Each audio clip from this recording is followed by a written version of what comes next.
Praise the lord. అందరూ కూడా వందనాలు తెలియచేస్తున్నాను. డిప్రెషన్లో ఉన్నారా?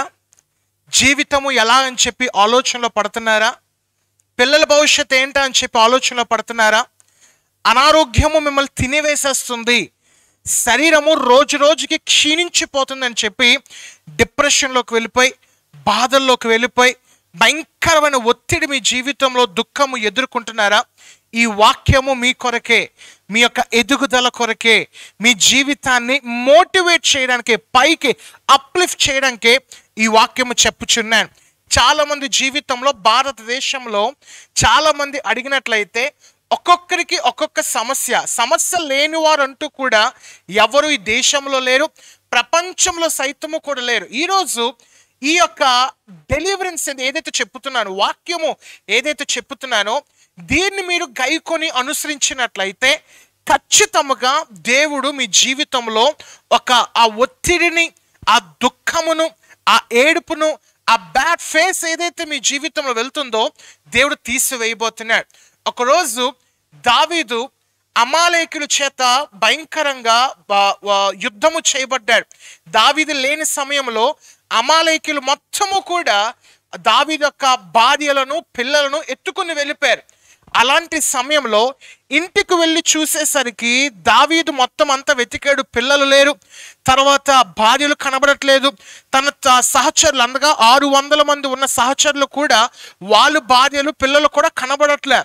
దావీదు అప్పటికే భయంకర దుఃఖంలో, అబ్షాలోము భయంకరంగా తరుముకుంటూ వెళ్తున్నాడు, సౌలు చేత అప్పుడే బయటపడ్డాడు. ఇన్ని సమస్యలు, ఇన్ని కష్టములున్న దావీదు మొదటి సమూయేలు గ్రంథంలో 30వ అధ్యాయంలో 4వ వాక్యంలో ఉంటుంది, ఇంకా ఏడ్చుటకు శక్తి లేకపోవునంత బిగ్గరగా ఏడ్చిరి.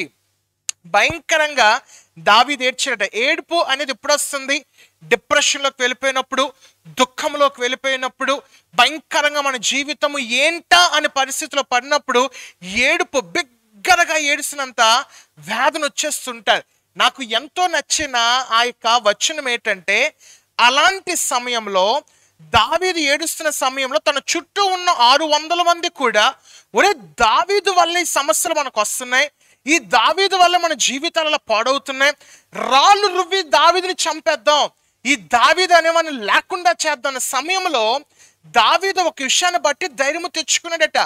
6వ వచనం చూసినట్లయితే చివరిగా ఉంటా, దేవుడైన యెహోవాను బట్టి ధైర్యము తెచ్చుకొనెను. దేని బట్టట? దేవుడైన యెహోవాను బట్టి ధైర్యము తెచ్చుకొనెను. ఈరోజు నీ జీవితంలో సమస్యలు వెంటాడుతున్నాయా? నీ జీవితంలో కష్టములు వెంటాడుతున్నాయా? నీ జీవితంలో భయంకరమైన ఇబ్బందులు, నష్టములు నీ జీవితంలో వెంటాడుతున్నట్లయితే ఒక మాట మీ అందరూ కూడా జ్ఞాపకం ఉంచుకోవాలి. దేవుడు ఉన్నాడు, దేవుడు చేస్తాడు.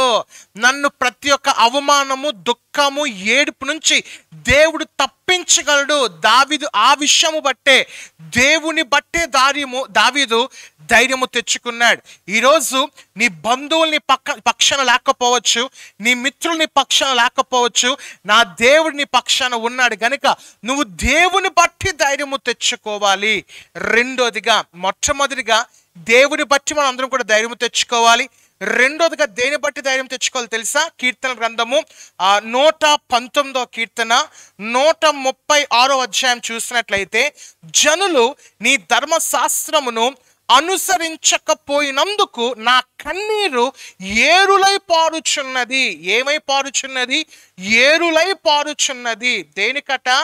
ధర్మశాస్త్రమును వాళ్ళు అనుసరించకపోయినందున వాళ్ళ యొక్క దుఃఖము ఏరులై పారుచున్నది. రెండోదిగా, నీవు దేవుని యొక్క ధర్మశాస్త్రాన్ని కానీ అనుసరించినట్లయితే, if you follow the command of God, దేవుని యొక్క చిత్తాన్ని, దేవుని యొక్క మాట నువ్వు విని దాన్ని గైకొన్నట్లయితే దేవుని జీవితంలో సమస్య లేకుండా చేస్తాడు. ఇశ్రాయేల్ జనాన్ని దేవుడు అన్నాడు, ఒరే నా మాట వినండి అంటే, కొంతమంది ఇశ్రాయేల్ జనం ఏమొచ్చి దేవుని మాట వినలే. వాగ్దానపు దేశంలో ఇశ్రాయేల్ దేశంలో విడిపించబడగా ఐగుప్తు నుంచి విడిపించిన వాళ్ళు ఎవ్వరూ కూడా వెళ్ళలే. ఇద్దరు వెళ్ళారు వాగ్దానపు దేశంలో. ఒకటి యెహోషువ, రెండోదిగా కాలేబు. వీరిద్దరూ కూడా ఎందుకు వెళ్ళగలిగారు? దేవుని మాట విన్నారు, దేవుని మాట అనుసరించారు. ఈరోజు నువ్వు దేవుని మాట ఆలకించినట్లయితే, వాక్యము ద్వారా, ప్రార్థనలో దేవుడు ఒక తలంపుల ద్వారా, ఏదో విధంగా దేవుడు పెద్దల ద్వారా నీతో మాట్లాడితే నువ్వు దీన్ని విని గైకొని వెళ్ళినట్లయితే ఖచ్చితంగా నీ బ్రతుకులో ఒక మార్పు, ఆ యొక్క డిప్రెషన్ నుంచి, దుఃఖం నుంచి, నష్టం నుంచి దేవుడు యేసు నామములో మీ అందరినీ కూడా తొలగించును గాక. ఈరోజు ఎవరైతే డిప్రెషన్స్లో ఉన్నారో, ఎవరైతే దుఃఖముతో ఉన్నారో, ఎవరైతే బాధలతో ఉన్నారో, అనేక మందికి ఈ విషయాన్ని షేర్ చేయండి. దేవుని బట్టి మీరు అందరూ కూడా ధైర్యము కలిగి ఉండండి. మీరు దేవుని యొక్క మాటను అనుసరించండి. ఖచ్చితంగా దేవుడు మీకు ఓదార్పును, ధైర్యమును కలుగజేయును గాక. God bless you all. దేవుని యొక్క వాక్య పరిచయంలో మీ సహోదరుడు Samuel Jack. God bless India. God bless Andhra Pradesh.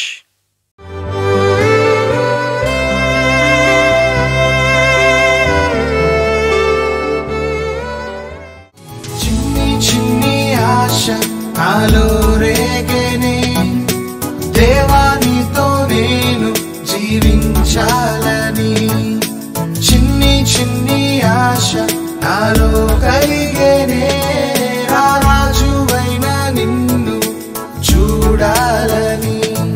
ఇలలో నిన్నే నే కనపరుతూ, మదిలో